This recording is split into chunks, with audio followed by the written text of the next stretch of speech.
Okay, so let's go over my 2022 Suzuki V-Strom 650.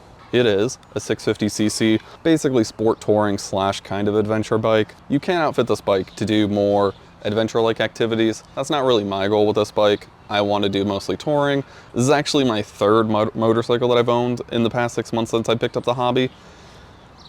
That is a choice that I made. My first one was a Royal Enfield Scrambler 411.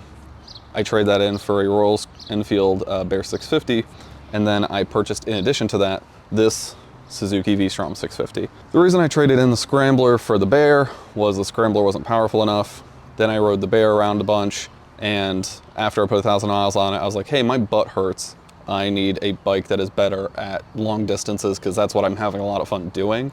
I'm located in Baltimore, and I go out to West Baltimore a lot, go around on the twisties in the mountains out there, come home, and after a long day in the saddle, I decided that I needed something more comfortable, and this is something more comfortable. It's also more powerful. I think this is about 60 horsepower compared to the 40 horsepower in the Bear, but the power was really not the issue for me. It was the comfort and the wind protection. I could, you know, put a big windscreen, aftermarket windscreen on the Bear, but the butt pain was the main thing, so you need a bike that is built more to have a big comfortable seat on it, which this does.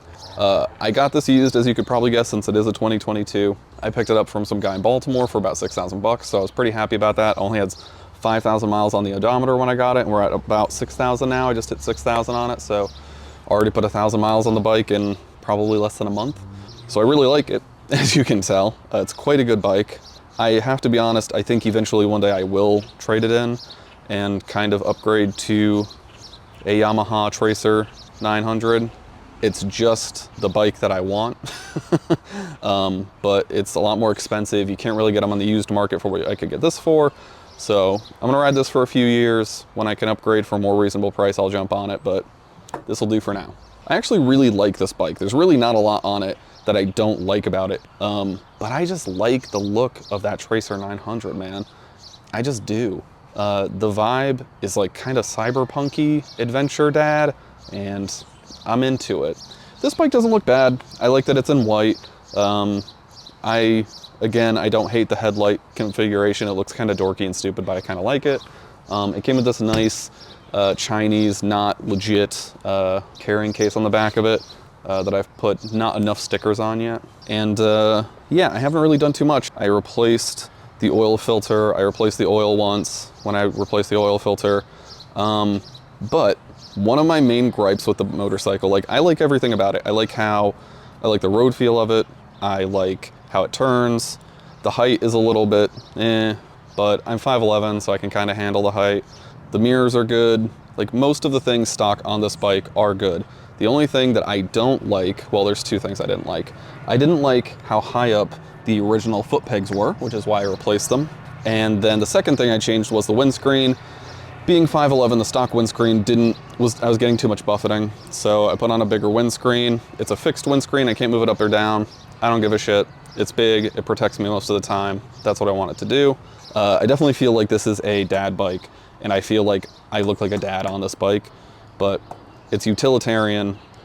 I saw some other YouTuber call it the Camry of motorcycles. That's what it is. Anyway, I've never done a major change or alteration to a motorcycle before. I've done very little maintenance, but one of the other two things that I guess there are three things I didn't like about the bike. I didn't like the foot pegs. I thought the windscreen was too short. And the last thing is it's too quiet. I am not somebody who likes how loud Harley Davidsons are, generally speaking. I think most people modify their motorcycles to be way too loud, but this bike is like almost silent. When I'm going at speed and there's some decent wind noise, I like almost can't hear the exhaust or the muffler from this motorcycle. It's so quiet. So, and I also think I'll play the sound here of the motorcycle running.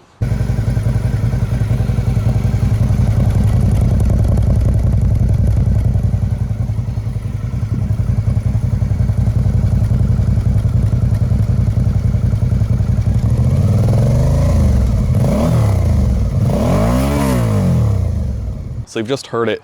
It sounds kind of nerdy. I don't know how else to describe it. It sounds a little nerdy. It's just not a great sounding bike. So anyway, that's why I'm gonna replace the exhaust on it. So I've never done something like this before. There's no instructions. I got a Delkevic exhaust. I believe it's, I forget how long it is. I'll put how long it is. But it was only 250 bucks, which seems like a pretty decent deal for a exhaust like this. Saw some other ones listed. Seemed like the range was, this is the cheapest, like 250, but then it goes up to $1,000, where the average somewhere is around 400 or 500 bucks for an exhaust for this motorcycle. But I don't want to mess with any of the electronics or telling it how much power to send or fuel ratios to change or whatever.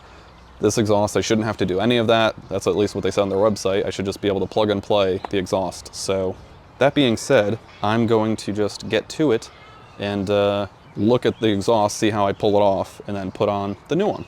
And I'll let you see how it sounds. I think it'll sound better. I don't think it can sound any worse, to be honest. So yeah, I'm gonna stop talking and just get to it. Okay, so I've unwrapped everything. We got this bit, and then there's this separate little guy, and then the silencer is, I guess, what this is called.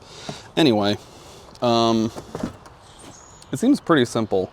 All I have to do is undo this cuff link, this cuff here, so you can see this is the whole exhaust system, the whole. There's this one bolt here holding on this, whatever, this cuff. Comes back, and then it goes up, and you can't really see what's over here, but it goes up. And then, where is it? There it is. You can see that bolt. That one has to come undone so it can slide out from there. I think that's kind of it. And then this little line here, I don't know what this is, but this attaches to here. And then this just tightens on the back of it. So I think it makes sense to, I wonder if it makes sense to put this one in and then attach this one to the other one, because this is smaller, so I can shove my hand in there and tighten that one down first and then attach the bigger part. I think that makes sense. So that's going to be my plan of attack. I'm going to unbolt the old system, take it off, probably in those 3 chunks. Actually, I think it's just 2 chunks. I think this is just one piece on this exhaust instead of these 2 separate pieces.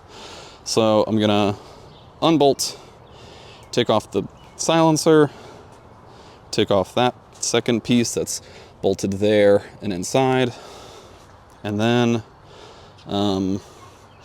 put on the small piece, put on the bigger piece, put on the silencer.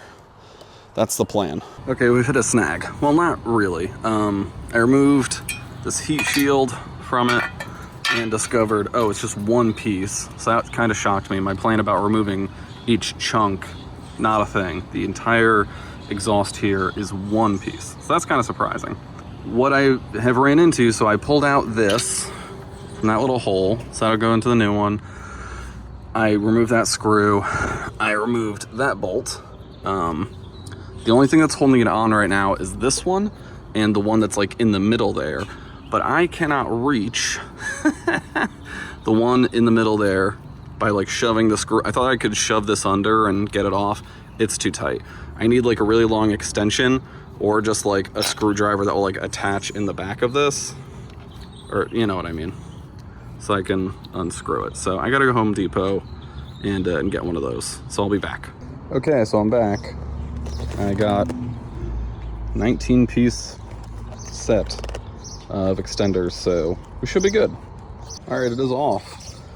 It is off. You can see I did take off the front part of it. It just made it a lot easier to get this bit off. Yeah, I'm not shocked that the new one came in 3 pieces, because this was annoying. It just was. It was a pain in the ass to get off in one piece. Honestly, yeah, if you're gonna do this, I was like, I don't want to have to take this off because then I'm gonna have to put it. This took 2 seconds to get off, so take that part off. It'll make getting the main piece a lot easier. Anyway, I might just cut to the next one being on. So, okay, it's on.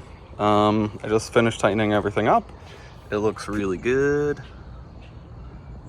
Very shiny. Okay, let's see how it sounds.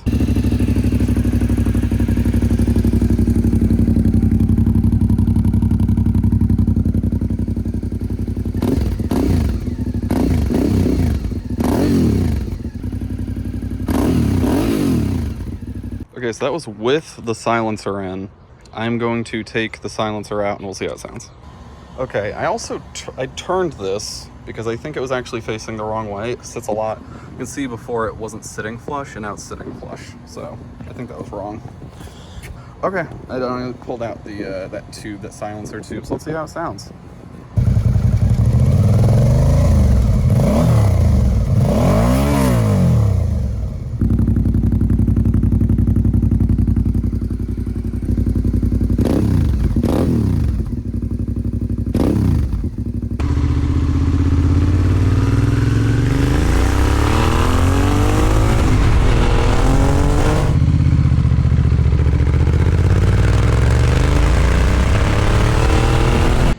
Okay, so that's it. Yeah, I mean, you saw how it sounded. I think it sounds really good. There's not a huge difference with and without that silencer in there. I think it sounds better without it in there. Everybody seems to just take it out, and there's not like a huge decibel difference from what I could tell revving it between them. It just has a nicer sound with it out.